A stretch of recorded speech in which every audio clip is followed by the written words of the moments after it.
2026-এর রামনবমী এবারে একেবারে নির্বাচন আচরণ বিধির মধ্যে হবে এবং সেই জায়গায় দাঁড়িয়ে এবারে কি কোনো রকম সমস্যা হতে পারে সেই প্রসঙ্গে কিন্তু সাংসদ কল্যাণ বন্দ্যোপাধ্যায় রঘুনাথপুরে এসে বললেন যে এই রামনবমীতে সাধারণ মানুষ তারা কেউ গন্ডগোলে জড়ান না, বিজেপি এই গন্ডগোল পাকায়।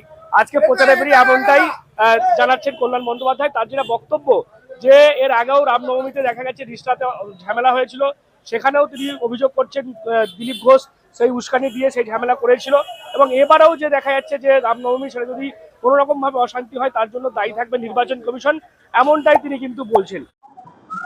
भारत देश राम कृष्ण का देश है।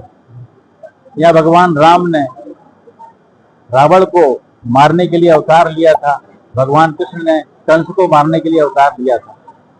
हम तो समाज से यही प्रार्थना करेंगे और यही उनसे कहेंगे परस्पर सौहार्द भाव से रह करके भगवान ने जिस तरह से मर्यादा का पालन करते हुए समाज के लिए एक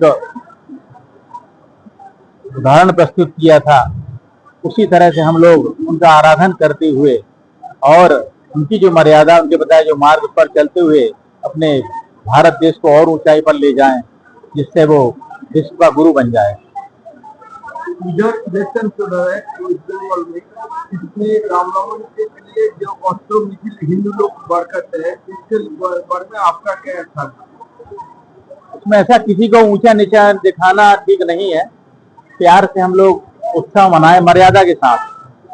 हम लोग यही मानते हैं मर्यादा बहुत जरूरी है, सब परस्पर में हम लोग सब भाई ही हैं, तो उत्सव मनाना चाहिए, लेकिन भगवान राम की जो मर्यादा थी उसका भी हमें पालन करते हुए अपने देश के उत्थान के लिए सोचना चाहिए।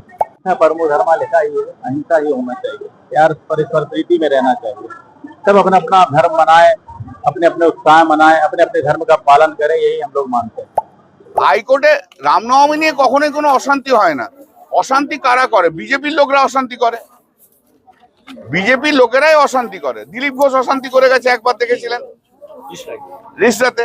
তার সঙ্গে যে আগে প্রার্থী হয়েছিল অশান্তি করে গেছে। সুশান্ত অশান্তি করে, আর সবচেয়ে বেশি অশান্তি করে ওদের বিরোধী দল নেতা। এখানে লাফাচ্ছে, ওখানে লাফাচ্ছে, হনুমানের মতো এদিক ওদিক ওদিক করে লেজ তুলে লাফিয়ে লাফিয়ে করেছে। কোনো অশান্তি নেই, ক্রিয়েটের অশান্তি। পশ্চিমবাংলার মানুষ সমস্ত ধর্মের মানুষকে নিয়ে চলে, রামনবমীও যেমন করে ঈদও তেমনি করে। কিন্তু এদের সমস্যা হচ্ছে কোনো এক সম্প্রদায়ের কোনো ফাংশন করতে দেবো না, আর তাদের মসজিদের সামনে যে স্লোগান দেবো, মসজিদে ঢিল মারবো, এটাই হচ্ছে ওদের হচ্ছে সমস্যা তৈরি করাটাই হচ্ছে ওদের কথা।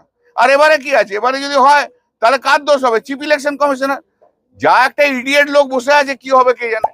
এবং দেখা যাচ্ছে সব মিলিয়ে এই রামনবমী সেখানে হাইকোর্টের একাধিক নির্দেশ রয়েছে, বলা হয়েছে যে সেই নির্দেশ মেনে রামনবমী পালন করতে হবে, 500 জনের বেশি মিছিলে থাকা যাবে না এবং কোনো রকম উস্কানিমূলক বা কোনো বেশি অতিরিক্ত লাউড স্পিকার ব্যবহার করা যাবে না। এই সমস্ত বিধিনিষেধের মধ্য দিয়েই কিন্তু রামনবমী উদযাপন করা হবে।